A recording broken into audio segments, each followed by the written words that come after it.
Hey guys, आज हम बागनक नामक एक बहुत ही दिलचस्प भारतीय हथियार को देखने जा रहे हैं, जिसका मतलब होता है टाइगर के पंजे। आप जो यहाँ देख रहे हैं, वह एक असली प्राचीन बागनक है। यह बागनक लगभग 100 से भी अधिक साल पहले उपयोग में था। इसमें 5 पंजे और 2 रिंग हैं, जिससे आप इसे अपनी उंगलियों पर रिंग के द्वारा पहन सकते हैं और पंजों को अपनी हथेली के भीतर छिपा सकते हैं। यहाँ मैं दिखाऊंगा कि यह कैसे काम करता है। मैं एक कार्डबोर्ड पकड़े हूँ जिससे यह मेरे शरीर को ना काट सके। यह लगभग ऐसा लगता है कि वह अपने नंगे हाथों से मुझ पर हमला कर रहा है, लेकिन वह वास्तव में मेरे शरीर पर गहरे घाव बना रहा है। यह एक प्रभावी हथियार की तरह नहीं लगता है, लेकिन जब आप कार्डबोर्ड को देखते हैं, आपको पता चलता है कि यह गंभीर नुकसान का कारण बन सकता है। वास्तव में हम यह भी देख सकते हैं कि कटने के निशान कार्डबोर्ड के दूसरे तरफ भी बन गए हैं। तो यह एक घातक हथियार है।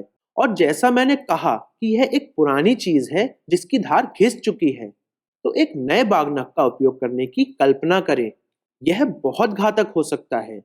जैसा कि मैंने आपको बताया, बागनक नाम का मतलब टाइगर के पंजे होता है। बाघ के पंजे का नाम क्यों रखा गया?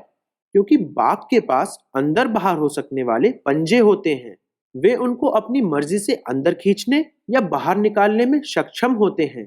यदि आप एक बाघ के पंजे की शारीरिक संरचना को देखते हैं, तो यह काफी दिलचस्प है, क्योंकि ये पंजे, जो कि लगभग 3 से 4 इंच लंबे होते हैं, वास्तव में अधिकांश समय अदृश्य होते हैं। देखिए, मेरा मतलब है कि यह काफी हानि रहित लग रहा है, लेकिन तीखे पंजे तभी सामने आते हैं जब बाघ आप पर हमला करना चाहता है। यही कारण है कि इस हथियार को टाइगर क्लॉस कहा जाता है, क्योंकि आप इस हथियार को अपने हाथ में पहन सकते हैं और जब तक आप किसी पर हमला नहीं करेंगे, तब तक किसी को इसके बारे में पता नहीं चलेगा।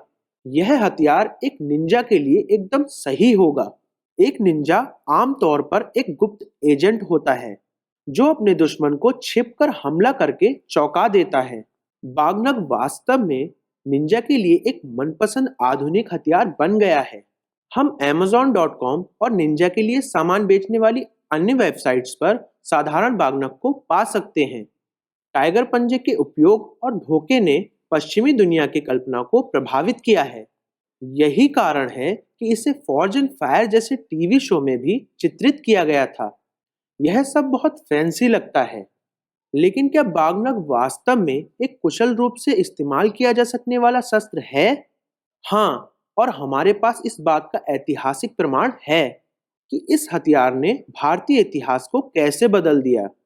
1659 में, लगभग 360 साल पहले, दो महान राजा कूटनीतिक रूप से चीजों का समाधान करने के लिए बैठक कर रहे थे। उनमें से एक शिवाजी थे और दूसरे अफजल खान थे। लेकिन अफजल खान के बारे में यह बात मशहूर थी कि वह राजनयिक वार्ता के लिए अन्य राजाओं को बुलाता है और फिर बातचीत के दौरान उनकी हत्या कर देता है। राजा शिवाजी पूरी तरह से निहत्था होने का नाटक करते हुए बैठक में गए, लेकिन उनके हाथ में उन्होंने बागनक पहन रखा था। अफजल खान बहुत विशालकाय था। वह 6 फुट 7 इंच लंबा था और शिवाजी सिर्फ 5.5 फीट लंबे थे। अफजल खान ने शिवाजी को गले लगा लिया और शिवाजी को छुरा घोंपने के लिए खंजर का इस्तेमाल किया। लेकिन उसे तब आश्चर्य हुआ जब उसे पता चला कि शिवाजी ने अपने कपड़ों के नीचे एक कवच पहना था, जिससे वह बच गए। शिवाजी ने तुरंत बागनक का इस्तेमाल किया और अफजल खान को पूरी तरह से घायल कर दिया। टाइगर के पंजे की वजह से भारी खून बहने के कारण अफजल खान की मौत हो गई। तो हाँ, टाइगर के पंजे बहुत अच्छे अस्त्र शस्त्र हैं और इनके द्वारा प्रभावी ढंग से हमला किया जा सकता है और यहाँ तक कि एक दुश्मन को मारा जा सकता है। भारतीय हथियारों के बारे में एक शानदार बात यह है कि उनमें से कई प्रकृति पर आधारित हैं और जानवरों से प्रेरित हैं। याद है, मैंने आपको पिछले वीडियो में मडु नामक हथियार दिखाया था, जो काले हिरण के सींगों पर आधारित है। बाघनख के रूप में भी कई संशोधन हुए हैं। उनमें से कुछ में चाकू लगे हुए हैं। इन चाकुओं को बिछुआ कहा जाता है, जिसका अर्थ होता है एक बिच्छू का डंक। जी हाँ, वे बिच्छू के पूंछ की डंक की तरह ही बने होते हैं। इनमें से कुछ बिच्छुए मुड़ने योग्य भी बने होते हैं, जिससे कि इस प्रकार के हथियार को पूरी तरह से छिपाकर चुपके से ले जाया जा सके। बेशक इन बागनख के अन्य प्रकार भी हैं, जो कि छिपा करके रखने के लिए बिल्कुल भी नहीं बने हैं। उदाहरण के लिए यह डिजाइन हाथों पर पहना जाता है और इसे बिल्कुल भी छिपाया नहीं जा सकता है।